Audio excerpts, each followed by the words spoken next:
Saludos amigos, sean todos ustedes bienvenidos a este su programa Careo. Yo soy Omar Santana y me acompaña don Alfonso Tejeda. Le dije dónde, no, qué cosa es. ¿Cómo está usted, don Poncho? Estamos mejor ahora, estamos mejor. Ah, qué bueno, qué Sí. bueno, qué bueno. Bueno, hoy tenemos un programa bastante interesante, se lo prometo, y vamos a entrar de una vez en materia. En el día de hoy, el gobierno de la República Dominicana está, entre comillas, inaugurando la primera parte de la cárcel, de lo que se le llamó la Nueva Victoria, pero que ahora se llama Las Parras. Las Parras. Está en guerra, fue una inversión que se hizo, que se comenzó durante la gestión del ex procurador, ahora sometido a la justicia, Jean Alain Rodríguez, que se prometió que se iba a hacer con fondos de lo que se iba a recuperar del acuerdo que hizo Odebrecht con la República Dominicana. Y además que tenía una inversión de aproximadamente 120 millones de dólares, junto con otra inversión que se iba a hacer, 60 millones de dólares, junto con otra inversión que se iba a hacer en San Juan, que hay que ver en qué está San ese Juan de la Maguana. Centro regional, una cárcel regional, Sí. en San Juan. Sí, primero hay que tomar en cuenta la cuestión humana. Sí. Pues salir de la victoria es un éxito, como dijo un candidato una vez. Y porque la victoria siempre ha sido, desde el 1952, que leyendo para hacer este comentario, me enteré que eso fue en 1952. Se pensó entonces con una población para 2.000 y pico de personas. Este es 9.000 y pico. Que está en 9.000 y pico. O sea, 4 veces más de lo que se pensó aquella vez. Que se pensó en la época de Trujillo, hay que tomar en cuenta. Y cuando Trujillo es una cárcel de esa dimensión, se ve la represión que había.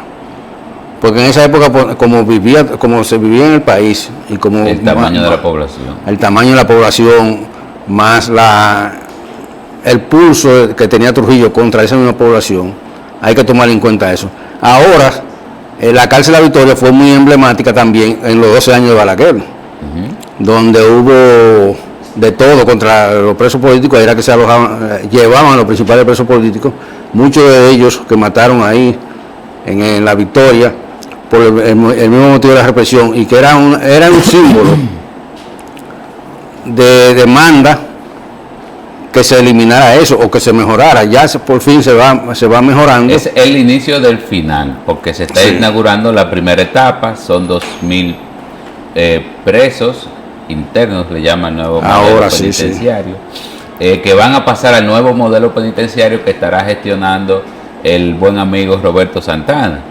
Y esta cárcel, hay que decirlo, este centro correccional del nuevo modelo, está en guerra, no está en la zona de la Victoria, está mucho más retirado. Sí.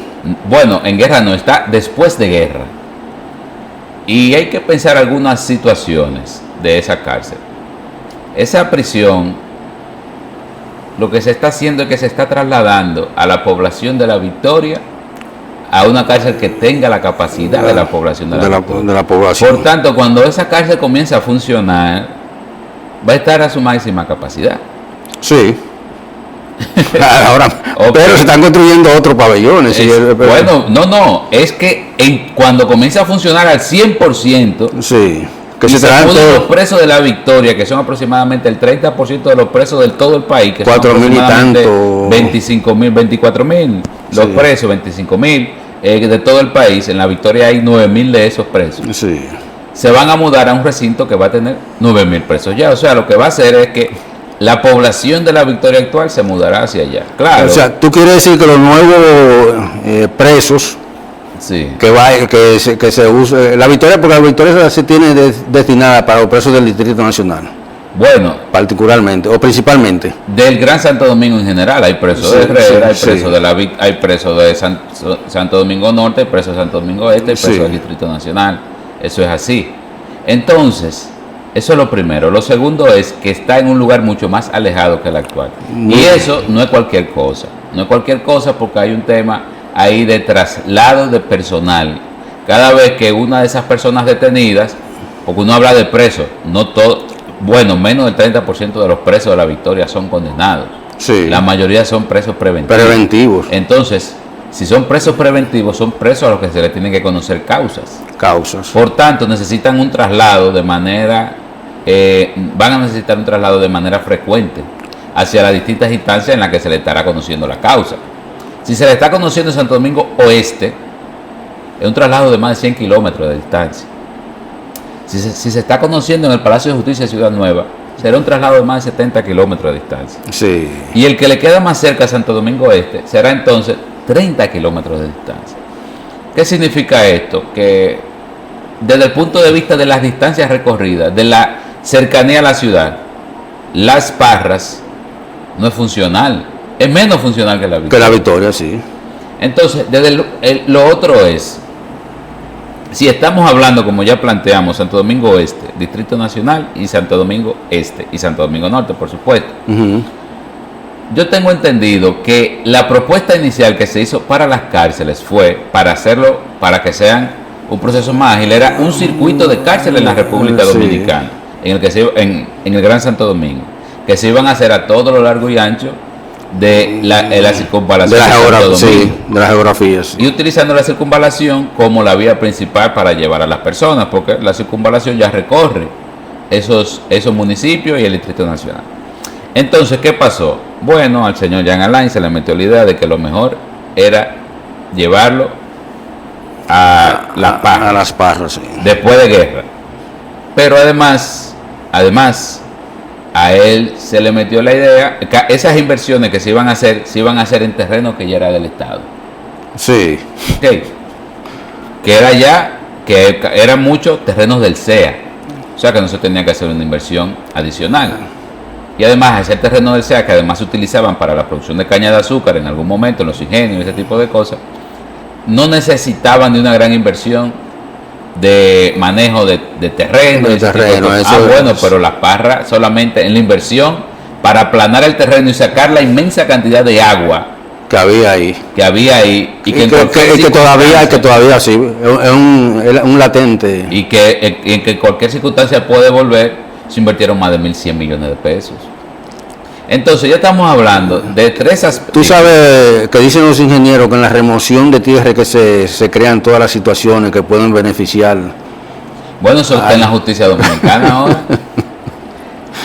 Eso está en la justicia. Pero la remoción de tierra es una de las vías para hacer negocio. Exactamente. Exactamente. Que en Las Parras hay un gran negocio. Y en ¿no? La Parra hubo un gran movimiento de tierra. De Entonces, tierra. se puede decir, por tanto, un gran negocio. Entonces, se propusieron 3 centros Regionales o... bueno, que funcionen para el Distrito Nacional, Santo Domingo Norte, Santo Domingo Este Sí. y Santo Domingo Oeste. Ah, no. Y esos 3 centros iban a tener cada uno 3 cárceles. Ah, no podemos hacer eso. Vamos a llevar las 9 cárceles Sí, para allá. en un solo centro, en Las Parras. En Las Parras. Y así entonces se decidió esta fase. ¿Que por qué había que terminarlo? Porque un proyecto que, construyéndose 9 cárceles, 9 puntos distintos, iba a costar 81 millones de dólares. Ujú. Ya un proyecto en el que dice Jean Alain que invirtió 7.200 millones de pesos. ¿Cuántos son esos? Esos son más de 110 millones de dólares. A la tasa de hoy, la tasa que cuando comenzó la inversión será más caro. Sí.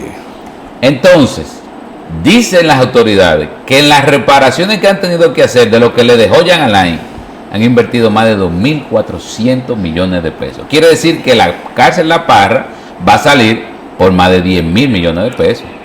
Que lo que se está haciendo hoy se hizo una vez, cuando recuerda lo más. Se puede alegar, y yo creo que puede tener algo de razón, que la cárcel, al ser abandonada porque las autoridades de turno decidieron hacer una investigación, no estuvimos de acuerdo con ese tipo de abandono, todavía no lo estoy, porque a fin de cuentas ya la inversión estaba hecha, ya se habían sepultado 100 millones de dólares en esa construcción, había que terminarlo.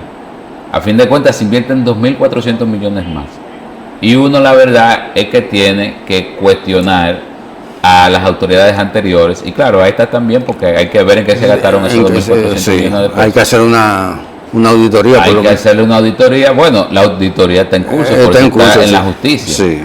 Pero la verdad es que al pueblo hay que resarcirlo de alguna forma, porque la historia de esta cárcel, que se supone que viene a acabar con la ignominia que es la Victoria, que es una academia para graduar delincuentes. Eso es lo que es la Victoria ahora. Y además un lugar de donde la gente sale más delincuente que como entró, y de donde se planifican muchísimos crímenes atroces en esta República Dominicana. Es verdad que hay que darle fin, pero también hay que contar la historia negativa. Y preocupante de las Parras. Y fíjese, el presidente no estará presente en esa inauguración. La inauguraron cuando el presidente iba a estar afuera, porque evidentemente el presidente no quiere saber ni que lo mencionen. Que lo mencionen eso. Y nosotros estamos cometiendo quizás una osadía mencionarlo. No, es que es en su gobierno. Sí. Es tiempo de una pausa. En un momento retornamos con ustedes aquí en Careo.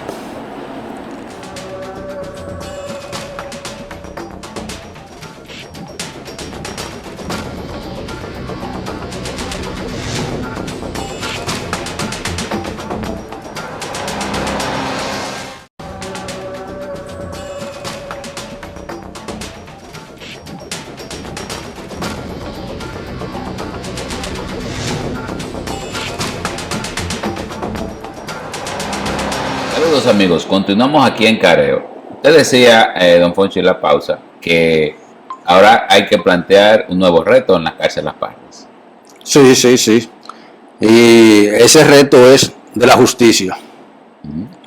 Porque la administración de las Parras o de las cárceles es responsabilidad de un organismo, aparte de la justicia. Aunque están coordinados, pero la justicia ahora lo que tiene que hacer es la gran deuda social que tiene con el país, con la sociedad dominicana, es que más del 60% de los presos son preventivos. Así es. De los 24.000 y tantos presos que hay en el país, 15.000 y tantos están en condiciones preventivas. Hay gente ahí preso que quizá ya debió cumplir su... O usted recuerda que el año pasado, creo que fue, si mal no recuerdo, que ocurrió el incendio de la Victoria, en el que murieron varias personas. Sí. Una de las personas que falleció estaba preso en la Victoria por el robo de una puerta.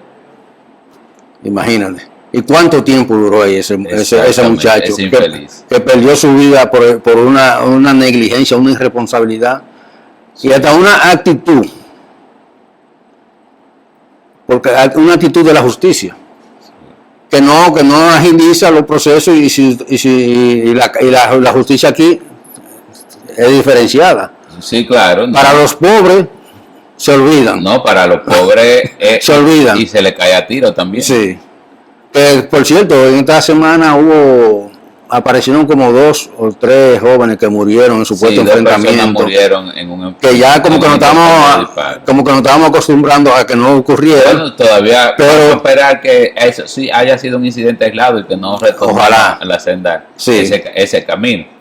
Ahora bien, en Las Parras yo entiendo que el reto ahora, además de completar la mudanza, que solamente son 2.000 personas que se van a estar mudando ahora, tengo entendido que el perfil de esas personas son electricistas, plomeros, cocineros. Si se da cuenta del perfil que estoy hablando, son personas que van a ir a ayudar a terminar la planta. Es así, electricistas. ¿Por qué? Porque la idea es, en este nuevo modelo, que es el que se va a implementar, es que los presos estén ocupados. Esa es la visión que ha llevado desde hace ya más de 2 décadas, casi 3 décadas, el señor Roberto Santana con el nuevo modelo penitenciario, en el que los internos son personas a las que no se le tira ahí hasta que se mueran, pasan, o que lo maten. O que lo maten en un sistema donde no son vigilados ni por policías ni por militares, sino por un personal civil entrenado por más de un año para conocer cómo se actúa en las cárceles, y con personas que le van a dar formación técnica profesional y lo van a educar. ¿Con qué finalidad? Bueno, para alejarlo del crimen. Y que cuando salgan tengan alguna posibilidad de reinserción. Con la intención de eso es lo que falta. De rehabilitarlo y reintegrarlo a la sociedad, así como usted lo dice. Entonces, este proceso es largo, ha funcionado donde se ha aplicado, sí. Pero lo de la Victoria será un gran reto, porque no es una cárcel donde los presos que van a ir allá, sobre todo los condenados, se han acostumbrado a un modelo, a una estructura de mafias, de todo, de gángster, de sicariato. O sea, ahí se va a manejar a lo peor de la sociedad criminal delictiva de la República Dominicana, porque hay una que se ha capturado, ¿verdad? Que se ha capturado. Porque aún con todos los crímenes que esa gente pueda cometer, hay los corruptos que llevan miles de millones de dólares y de pesos en la República Dominicana son peores que ellos. Sí. Son los que crean las condiciones para que la sociedad dominicana opere de la manera que está operando. Opera exactamente como usted dice. Y además son los que terminan luego negociando con el Ministerio Público, y el Ministerio Público le acepta unos acuerdos con los que uno se queda con la boca abierta, a pesar de que esas personas digan que ellos fueron los que llevaron la estructura y se la presentaron a ciertos funcionarios. Estoy hablando del caso en particular de Calamar, en el que Mimilo Jiménez y otra persona, la cual no recuerdo su nombre, admitieron su participación y devolvieron un dinero, y ya hay libre. Y libre está. Hay una anotación que quiero hacer sobre eso. La procuradora dijo recientemente, hace 1 o 2 semanas, que es interés de esa institución lograr que con los presos, con los procesados, se hagan acuerdos antes de llegar a un juicio de fondo. Sí. Eso sería muy bueno. Pero también ayer, viernes, jueves, fue que hubo la última vista para los nuevos jueces que están postulando para la Suprema. El jueves. Hubo un postulante, al que por cierto no se hizo ninguna pregunta, que eso trae un tanto, que él dijo, bueno, yo creo que lo que debe hacer la justicia dominicana es, sí, promover eso de los acuerdos, pero con unas condiciones. Él puso 2 condiciones: que los beneficiarios de ese acuerdo paguen el 80% de lo que se robaron y que se le condene por lo menos a 1 año de cárcel mínimo. Entonces, a partir de si el acuerdo se hace de esa manera, que ellos devuelvan el 80% de lo que se robaron al pueblo, yo creo que es una posición mejor. Yo no estoy de acuerdo con eso para nada. Primero, porque entonces lo que usted está diciendo es robe mucho, sí, para que se quede con el 20%, sí, y se lo devuelva al Estado. Eso no está bien. Y segundo, 1 año de prisión en la República Dominicana equivale a no prisión. ¿Por qué? Porque la prisión, cuando a una persona se le condena por primera vez a un delito de menos de 2 años, puede salir libre. Libre, sí. No tiene nada. Eso no tiene asunto. A la gente que roba y se le demuestra que roba, hay que cogerle todo, hay que quitarle todo y llevarlo a la inopia si eso es necesario. Es tiempo de una pausa. En un momento retornamos con ustedes aquí en Careo.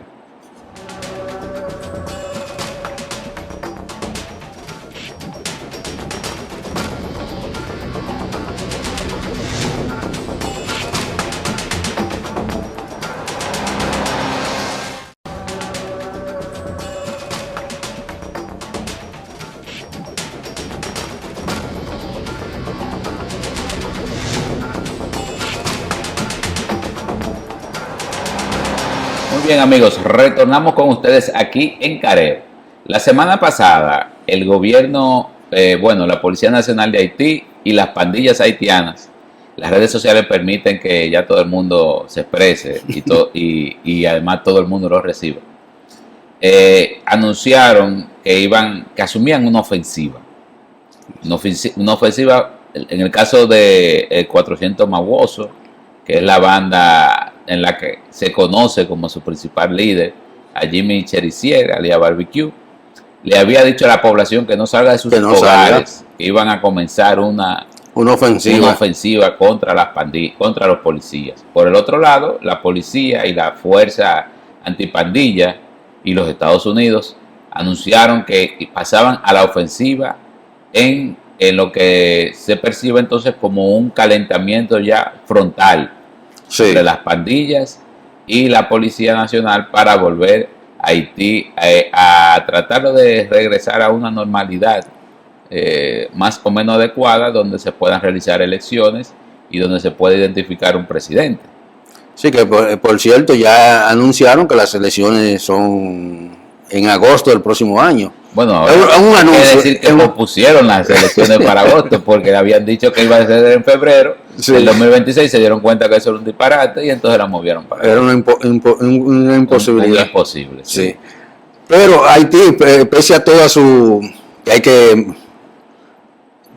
confrontar eso, meterle mano, como se dice, de manera radical a esas pandillas, hay que meterle mano para tratar de ir mejorando la situación haitiana.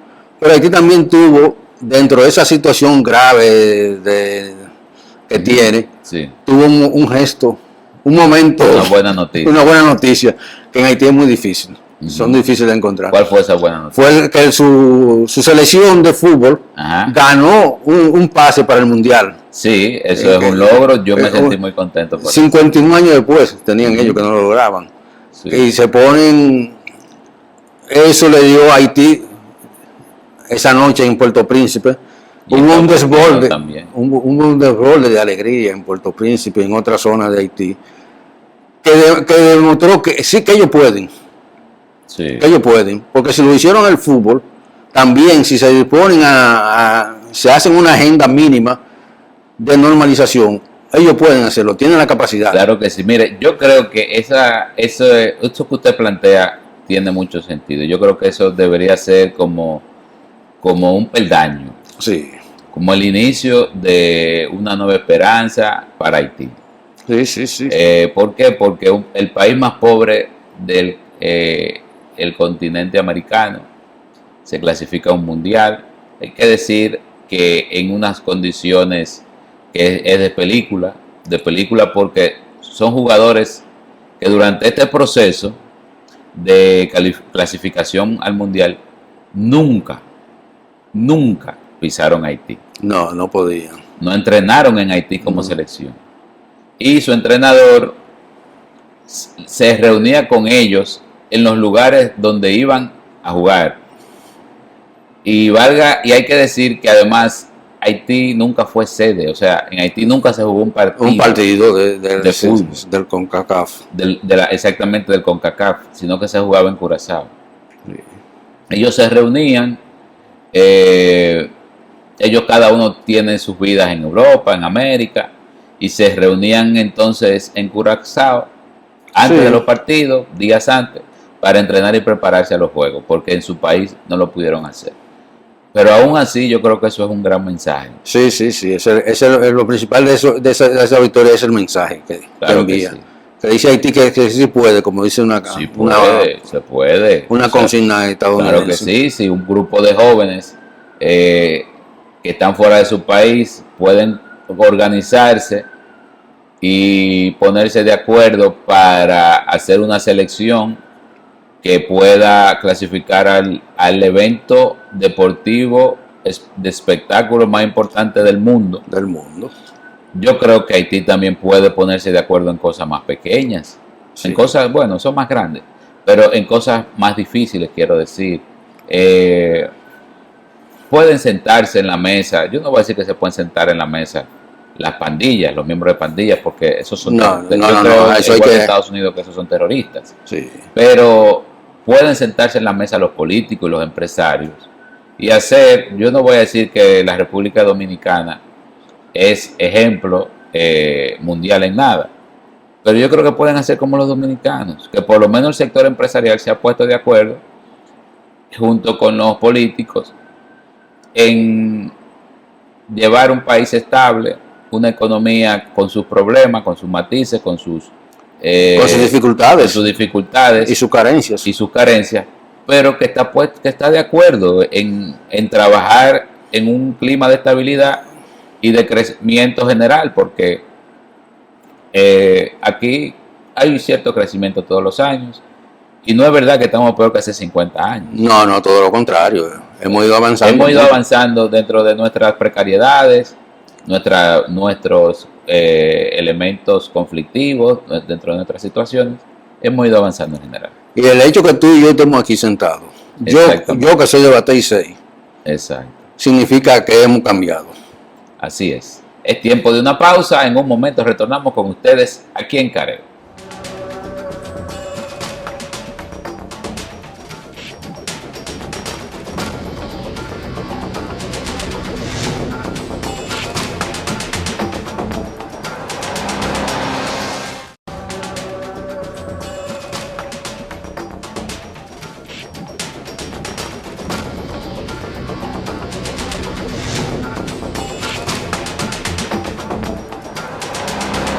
Muy bien, amigos, retornamos con ustedes aquí en Careo.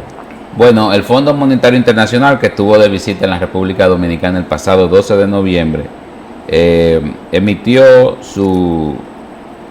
los resultados de su consulta general del artículo 4 para la República Dominicana. Ellos proyectan que el crecimiento económico del país se reactivará en el próximo periodo, tras una desaceleración entre finales de 2024 y la primera mitad del 2025. Atribuyen ellos a mayores incertidumbres y condiciones financieras más estrictas. El informe preliminar señala que la inflación se mantiene cerca del rango meta y los saldos externos están alineados con los fundamentos macroeconómicos. ¿Qué le parece, don Fonso? Bueno, hablando de que la sociedad dominicana ha cambiado, es la presencia del Fondo Monetario ahora cuando viene a hacer su evaluación semestral de cada año, es un ejemplo de eso. Un cambio de discurso. Sí, un cambio de discurso, tanto del Fondo Monetario, eso me lo advirtió un sociólogo, amigo, que ya el Fondo Monetario no tiene esa misma disposición que tuvo en la década de los 80, donde imponía. Sigue imponiendo, sí, pero ya de una manera más suave. Bueno, mientras sus acreedores estén cobrando los préstamos que tienen en cada uno de los países, ellos no van a ofender todo eso. Pero hay que recordar una página muy triste para la República Dominicana, en 1984, por una imposición del Fondo Monetario y por la aceptación que hizo el gobierno de esa decisión, que fue una página muy triste. Pero ya el fondo viene a hacer sus recomendaciones, se discute, cada quien da su opinión sobre qué recomienda, se discuten. El gobierno acepta una parte, casi la mayoría, porque siempre parece como que nuestra disposición o nuestra poca institucionalidad que tenemos ha llevado, porque uno de las principales recomendaciones que hace el fondo ahora es que la institucionalidad falta. Sí, pero también el fondo, yo creo que, como usted dice, recibe conforme los datos que le entrega el Banco Central de la República Dominicana. El Ministerio de Hacienda, me imagino que también, el Ministerio de Hacienda y Planificación y Desarrollo, y Economía, Planificación y Desarrollo, como se llama ahora. Evidentemente que ellos, porque se dice, bueno, que esas instituciones repiten lo que le digan los organismos nacionales, pero claro que sí, pero también ellos tienen sus propios datos. Exactamente, ellos tienen sus propios datos y pueden percibir un ambiente en particular, porque ese mismo fondo era el que evaluaba a Leonel y era el que evaluaba a Danilo Medina, entonces no hay por qué cuestionar ahora los datos cuando se los presenta el actual gobierno. Pero claro, ahí se está reflejando lo que se ha dicho en este año, de que la actividad económica lamentablemente ha ido en baja. El crecimiento no fue el esperado, ha habido preocupación local e internacional, hay que decir que este año fue el año de los aranceles de Donald Trump, y bueno, en el que Donald Trump llegó al poder y sus aranceles, entonces eso tuvo un efecto, y aunque uno crea que no nos afecta a nosotros también, los ánimos internacionales de guerra tienen un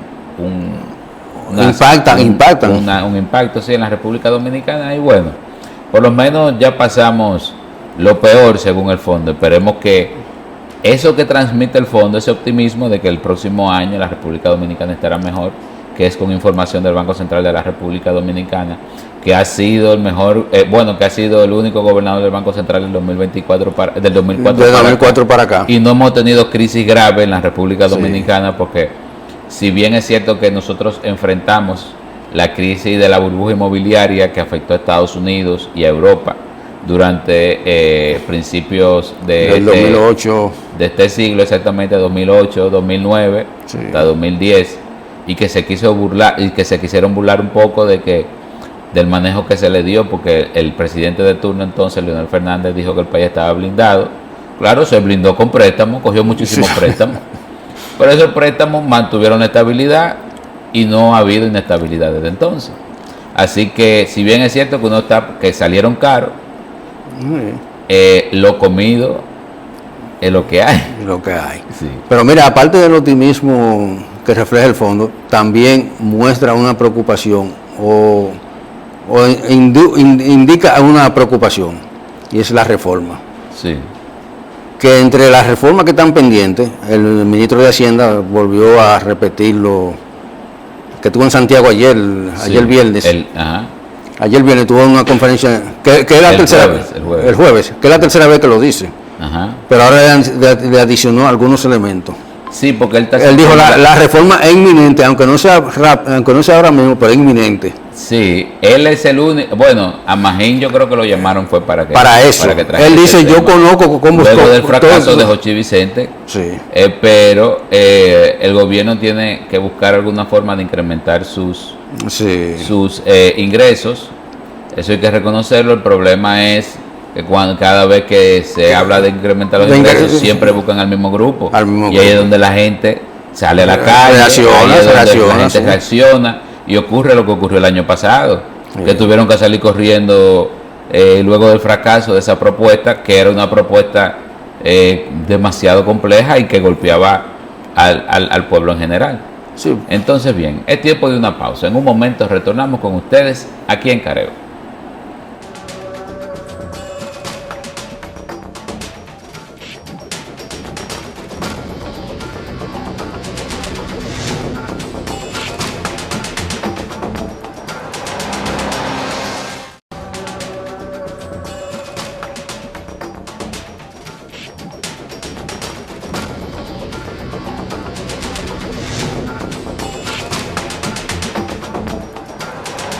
Saludos amigos, volvemos en Careo. Don Fonchi, el metro y el apagón de hace 2 semanas se llevó al director de la OPRED, el señor Rafael de los Santos, que dio unas explicaciones que lo comprometían demasiado. Sí. Terminaron al traste con su dirección ahí en la OPRED. Lamentablemente él no podrá terminar la línea del metro que había comenzado, que es la de los Alcarrizos, y el pequeño tramo de casi 2 kilómetros o de 2 kilómetros que se está haciendo hacia Santo Domingo Norte, que nadie sabe eso en la línea 1. Sí, sí. Exactamente. Que está muy adelantado, por cierto. Bueno, yo no sé qué tan adelantado está. Sí. Entonces, ahí acaban de nombrar a Yaelisa, que fue bienvenido inmediatamente con una suspensión en el servicio del teleférico, que estuvo parado por unos minutos, y luego por unas horas, por 2 horas, y luego unos problemas el pasado miércoles en el servicio del metro, primero en la mañana en la línea 2, en el área de la estación María Montés. Ahí la gente no se podía montar ni desmontar, tenía que hacerlo antes, por una situación que se presentó con los trabajos de construcción, dijo Yaelisa. Y luego en la noche volvieron los problemas y la gente tuvo que caminar hacia Punta Villamella principalmente, que es hacia donde se ven más dramáticamente esas marejadas de personas caminando para llegar a sus hogares. Sí, debo darte un crédito porque en el programa anterior tú dijiste el presidente tiene que tomar una decisión en cuanto a funcionarios. Claro. Y agregamos que era más conveniente que el señor Rafael Santos renunciara como un gesto, porque ya sabía que eso era inminente. Claro, porque es que la explicación de él fue muy débil. Muy débil, sí. Muy débil, pero ponía poner al presidente en una situación compleja cuando usted dice, mira, lo que pasa, el problema fue que ahí no se cambiaba con el combustible desde hace 11 años. Que es una responsabilidad desde suya. hace 10 años, pues señor, es una responsabilidad suya. Sí. Entonces él debió renunciar, tú Claro, lo planteamos debió aquí. renunciar. Entonces lo que se ocurrió en la María Monté se resolvió un poco de una manera un poco Sí, más rápida. más rápida porque pusieron autobuses que trasladaran a la... Sí, y parece que ciertamente eso no fue una situación de la operación propia del metro. Del metro, sino de no, unos sí. trabajos que generaron unos problemas en la línea. Que se está haciendo, son trabajos que están haciendo en relación a la extensión. a la extensión Hacia del los metro. ferrocarriles. Pero lo de Villamella, eso fue lo único que ocurrió con el apagón. Que el apagón se dimensiona por la falta del metro. Aquí en la capital, Exacto. tanta gente fuera demandando servicio de transporte, Servicio de transporte. en la ciudad completa, por eso el apagón se dimensionó. Que por cierto, de ese apagón se están diciendo algunas cosas que los propietarios de empresas privadas de electricidad se retiraron, resguardaron, es posible. Bueno, Resguardaron su propiedad, tú ves. recuerde que en el sistema lo que hace es que hace que las demás generadoras salgan del sistema Sí. para protegerse.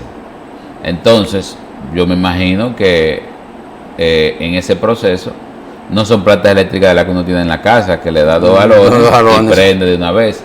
Me imagino que en ese proceso, luego de que se hayan salido del sistema, implicaba ya un proceso de reanudación.